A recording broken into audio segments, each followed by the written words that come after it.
Quando o marido ficou desempregado, Larissa recorreu a empréstimos para pagar as despesas da casa. Depois de algum tempo, a servidora pública tinha 100% do salário comprometido. O superendividamento, ele é um ciclo. A pessoa começa, normalmente o endividamento começa assim, não fechou as contas do mês. Então eu vou lá e eu faço eu abro um buraco para tapar outro, eu faço um empréstimo para fechar as contas daquele mês, né? E isso, a pessoa vai fazendo isso todos os meses, às vezes mês sim, mês não. Como a Larissa, mais de 15 milhões de pessoas no ano passado eram classificadas como endividado de risco pelo Banco Central. A lei do superendividamento, que completa 3 anos, foi criada para aumentar a proteção de quem está devendo valores altíssimos. Ela define como superendividamento quando o consumidor de boa-fé assume que não consegue pagar todas as dívidas. Pode ser a conta de luz, água, internet, boletos, parcelamentos, cartão de crédito, consignados e empréstimos. Segundo o Banco Central, é considerado endividado de risco quem se encaixa em 2 desses indicadores: comprometer mais de 50% com o pagamento de dívidas, ter uma renda que, após o pagamento das dívidas, fique abaixo da linha da pobreza, entre R$ 500 e R$ 600, inadimplência e multimodalidade, financiamentos em diferentes modalidades. Muitas pessoas que estão nessa situação acionam a Justiça e o STJ tem se debruçado sobre o tema antes mesmo da lei do superendividamento ser promulgada.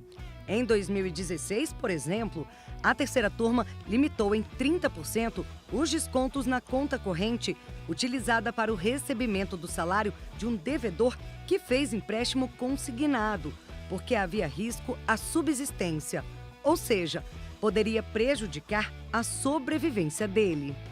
Já para empréstimos bancários comuns em conta corrente, ainda que utilizada para recebimento de salário, a segunda seção estabeleceu, sob o rito dos recursos repetitivos, que os descontos podem ser até superiores a 35% da remuneração do trabalhador, porém, só com a autorização dele. Esse caso foi decidido em 2022 e os ministros já destacavam a preocupação com a facilidade de acesso ao crédito.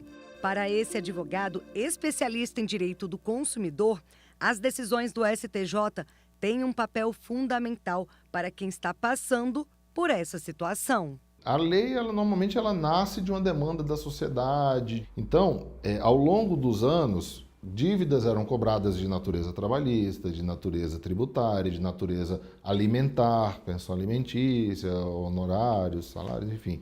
Então, o STJ, ao longo dos anos, ele começou a ver que aquilo ali precisava ser relativizado, não pode levar tudo numa situação absoluta. Então, essa maturidade construída pelo STJ ao longo dos anos serviu de subsídio para a própria lei, para o projeto de lei do superendividamento, para garantir o que é um mínimo existencial, o que é uma necessidade do endividado. O advogado explica ainda como o devedor consegue fazer a negociação dos débitos. A própria lei, ela traz o procedimento, lá no artigo 104 em diante do Código do Consumidor, ela traz o procedimento que pode ser adotado inclusive, pode ser iniciado inclusive nos PROCONs das cidades, né? Você tem a fase inicial, que é a fase de conciliação, onde o devedor apresenta quem são seus credores, quem são as pessoas a quem ele deve, né?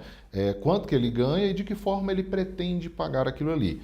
Entra-se numa audiência de conciliação, então aqueles credores que quiserem negociar, que quiserem fazer acordo, já saem dali com o acordo estabelecido, o plano de pagamento, né? O chamado plano de pagamento. Aqueles que não quiserem negociar ou que não aceitarem as condições, eles vão lá para o final da fila, tá? Então eles só vão passar a receber depois que o plano de pagamento for cumprido, tá?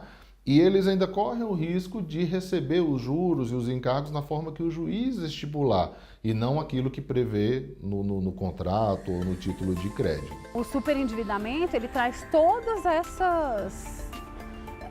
esses sofrimentos, né, para a vida de quem está nessa situação.